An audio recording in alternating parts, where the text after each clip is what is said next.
We now welcome brand director at Sports Dissected and co-founder of Coiski. We welcome George Kiel III onto Hoopsology. How's it going, George?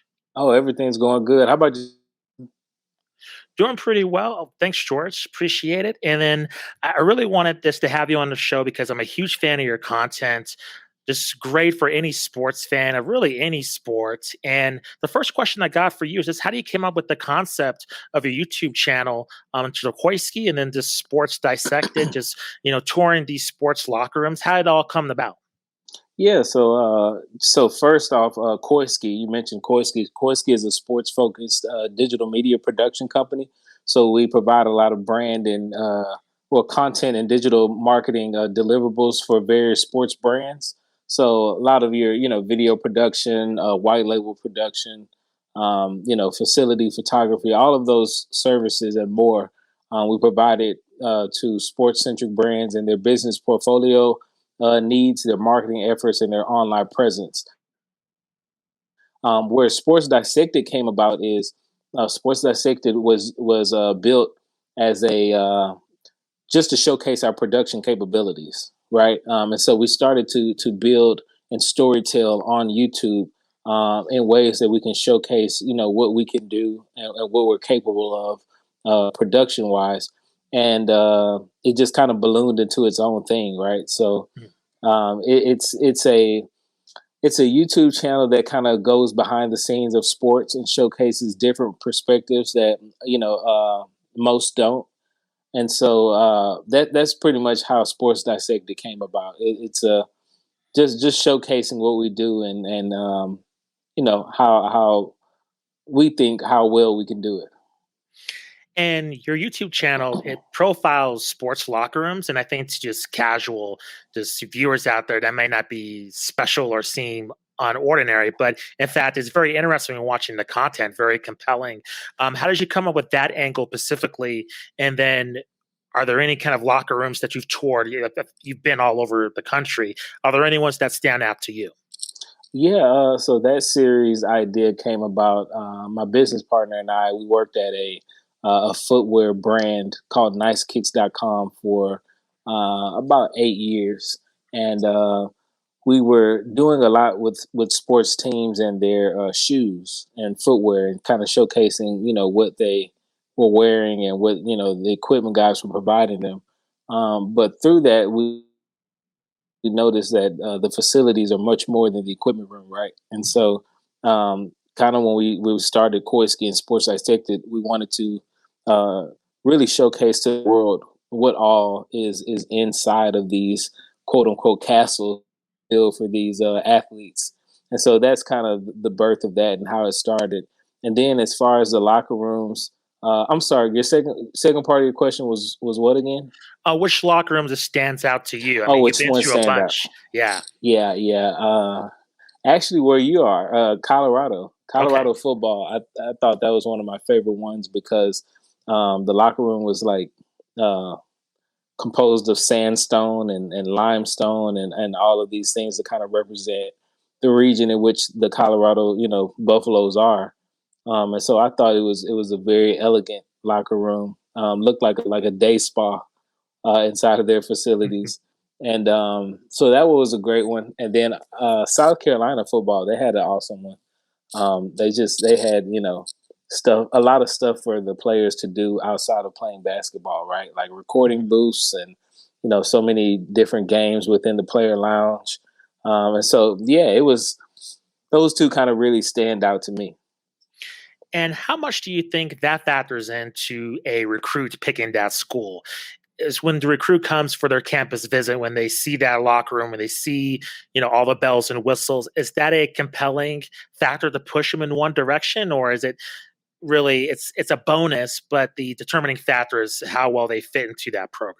I think it's case by case. So some players might want the games and all of the different amenities that the program can accompany them with. But then there's other players who are like, hey, if you're not winning, I don't want to be a part of the program, and so they may go for a you know not as starry type of spot Sure. because they want to be a part of great tradition. So I think it depends case by case, but I don't think, having the nicest facilities, I don't think that hurts you at all. Sure. And when you first started this locker room concept, have you seen an evolution in terms of how these universities are designing them? Have you seen how, they're incorporating different aspects to keep up with their competition, or do you think it's a kind of a case by case basis, depending on the university? No, it's an arms race. I Yeah. think yeah, with every new facility, there's something brand new coming. Mhm. Like the recording booth probably was never thought of 5 years ago. Yeah. And now you're having like lazy rivers, you're having like mini golf. But yeah, it's always gonna get bigger and better, and better in someone's perspective. But yeah, it's always gonna be huge, and trying to outdo the other. Now, I saw on your channel you've also recently toured a esports stadium, Arlington, and a kind of a facility that we've seen pop up through various parts of the country. What made you compelled to kind of to tour that stadium, and what's your opinion overall on esports? The reason we wanted to do that one is because just wanted to see. I think there's an audience out there that wants to see, behind the scenes of what they're doing with esports as well, and it's such an ever growing sport, right? There's so many people there. There are schools across the nation that are giving full scholarships out for esports athletes, right? So. If we're sports dissected and we're covering the behind the scenes perspective on all sports, esports is one of them. And so that was, us kind of going the niche of what we do, because a lot of people love the basketball and football stuff that we post, but there's other sides of sports. There's extreme sports. We actually have a video coming up, kind of showcasing an extreme sport, and how something is made there. So yeah, it's we're always trying to figure out the next angle of what we do. And with that esports angle, do you see esports, getting that more of the cut of the pie in terms of the overall sports landscape in terms of college athletes, or do you think the attention will always be, basketball, football, the traditional sports, or do you think esports could be a huge player just because it's accessible, it's popular globally? Is there a chance that esports could work its way into kind of that college sports landscape and kind of leapfrog, those other, I would say tennis, golf, kind of those other sports that don't get that attention? Could esports just leapfrog ahead just due to its popularity already with just common people? I think there's potential for sure. Like I wouldn't have said that 5 years ago, but there's potential for sure. They're building stadiums. They're building standalone stadiums for esports, teams and tournaments and stuff like that. So it's only gonna grow. The game is only growing from here, and I can definitely see nationally televised esports games, and them continuing to put money into those sports. And I wanted to ask you, as a YouTube content creator, when you first started the channel to now, what type of adjustments have you tried to make to your content? Because YouTube's just a constantly evolving platform. It's the second most used search engine out there. The algorithm is changing all the time. In terms of how you frame your content to your viewers and audience, are there any adjustments that you've had to make over time just to make sure that your content's reaching your audience? Oh, 100%.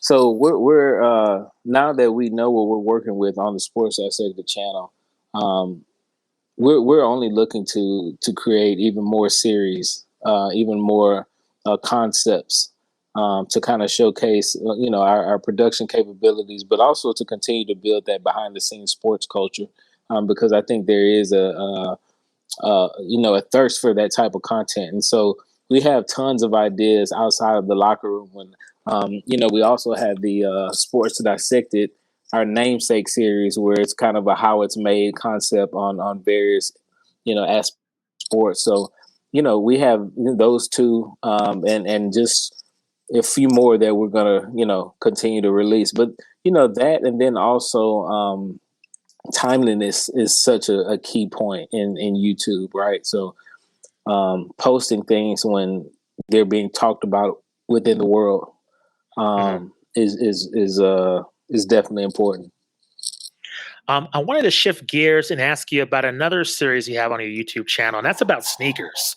And that's a world which I'm, slightly familiar with, but very compelling just as a viewer. How did you come up with that concept with your open the box kind of video series? And what things have you learned through just curating that content? I watched the video today. I think I forgot the name of the sneaker distributor, but his face was blurred out. And I thought that was kind of very interesting concept there. So how did you kind of decide to bring viewers into the sneaker world as well? Yeah, so sneakers are a part of sports, right? You can't, for the most part, you can't play a sport without wearing shoes, and so there's a whole undertone of a culture there that just catering to sneakers and sneaker enthusiasts, sneakerheads rather, and so that was just the concept of the open the box was to showcase those sneaker shop owners that are in lesser known areas, and kind of expose them to the collegiate side of what's going on in sports. Because there's almost like a shoe store on every corner in every college town, and so that was kind of our thing. There is kind of giving back and showcasing what those smaller business owners have to show off. And with any of the video content that you've created, are there anything that shocked you or anything that before going into it that maybe exceeded your expectations or something that really jumped out as you once you started just creating any of the videos that you've made? You say anything like something that came about? Yeah, something shocking or something that you didn't, realize, once you were done, you're like, oh man, oh my goodness, like that's something that you totally didn't expect. It kind of came out of left field. It could be shocking, could be something, compelling, good or bad. So I don't know if you've seen our Sports Dissected series. Not the channel obviously is called Sports Dissected, but the series I mentioned earlier, it's a how it's made concept, and pretty much, just to be honest, almost every episode just shocks me. It's to me, it's such a compelling. Our digital media director Leland Bruce, he actually hosts that series, but it's such a compelling series, and it allows you to like not look at sports the same after you watch stuff. And so ever since I've been, consuming that content, and I'm sure many others, I just don't look at certain things, or I look at certain things with a deeper eye now.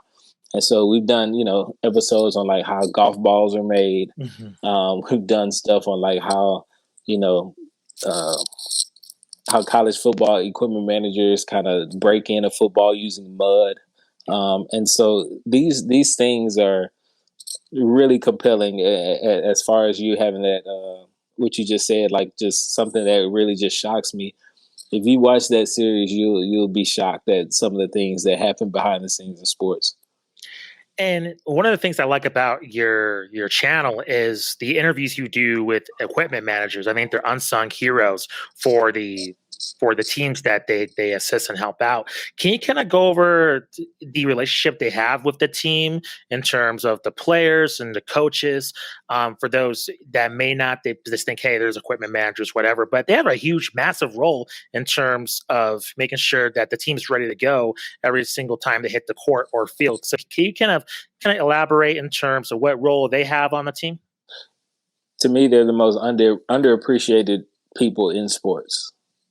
Um, their days are longer than everyone's days in sports. They're there before the game starts. They're there after the game starts. They're the person that most don't give a compliment to when everything's going right, but then they get screamed at and yelled at and complained about when something goes wrong. So, no, I have the utmost respect for equipment managers for sure. And do you see, in terms of a equipment manager that starts at the collegiate level, do you see a career path in terms of them staying in that field and moving on to maybe a pro sports team, or does that kind of end there? In other words, do you see, nowadays, especially with the locker rooms you tour, they're they're not just a traditional locker room. These are multi-million-dollar facilities. So for the equipment managers, are there more career opportunities past college? 1,000%. Yeah. Since we've been doing this, we've interviewed people at college, and I've seen some people, that were not in the videos, but I have relationships with, and now they're in the NBA. So yeah, no, I definitely think there's a growth path for an equipment manager, especially if you make friends where you're at, make great relationships.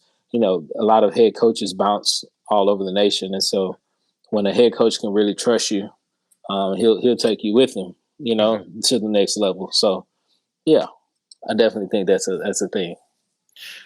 George, I also wanted to ask you about high school. How much do you know about kind of the high school facilities? Are they kind of following suit with what the colleges are doing, or is that kind of a separate entity in terms of how their sports facilities are? No. I think some high school facilities are getting up there to those college levels, right? They're looking like at the very least like mini Division II schools now, Okay. right? So certain like Bishop Gorman, IMG, couple out here in Texas that are really huge, and have really nice facilities. So I think it only gets better. Again, it's an arms race, right? So we'll have one within the next few years that looks like a mini college campus for sure. And just one more question for you in terms of the pandemic. We just saw how that really affected every phase of life, and sports was no different. Now that things have gone back to normal, and since when the pandemic first hit, that was such a massive hit in terms of money and recruits. Do you know what steps, from the equipment managers, coaches, do you know what steps they're doing to make sure that their players are safe and they're kind of isolated from any other unforeseen circumstances that may arise in the future, do you think? The pandemic is so unpredictable, right? So you just never know like what's gonna happen within the next week or so, right? And so I feel like everyone's kind of prepared just in case it goes back to. I mean, it hasn't gone anywhere, right? Sure. But I think people, the vaccinations are having people feel a little more safe. But I really think people, have to still move around safe and sound, and just do the best job that they can, and always think about the next person, because the next person may not be able to function after contracting the disease like you would, right? And so I think everyone, especially within sports, are trying to be as safe as possible. Gotcha. Well, George, thank you very much for coming on to the show. Please let our viewers and listeners know where they can find your YouTube channel, where they can find yourself on social media, then any other projects or things we should be on the lookout for. Yeah. So it's youtube.com/sports dissected. And then on our social media channels on TikTok, Twitter, Instagram, Facebook, LinkedIn, it's just Sports Dissected, at Sports Dissected. And me personally, I'm at George Kiel III on all social media platforms. That's George Kiel and then the number 3, KIEL number 3. So yeah, that's it. Well, I appreciate it, George. Thank you. Taking time out of your busy schedule just to talk with us. Really appreciate it. Man, Justin, I want to say this, man. You had some great questions, like really good questions. I can tell you actually, you didn't just get up and do whatever. Those are very, really good questions for sure. Well, I appreciate it, and I appreciate your YouTube channel. I think it's something that every sports fan should see. I came across it a few years ago, and it's just such a compelling watch. Just touring all these college and pro facilities, and just your sneaker content as well. I think it's something for every sports fan. They should definitely like and subscribe for sure. Awesome, Justin. I appreciate it.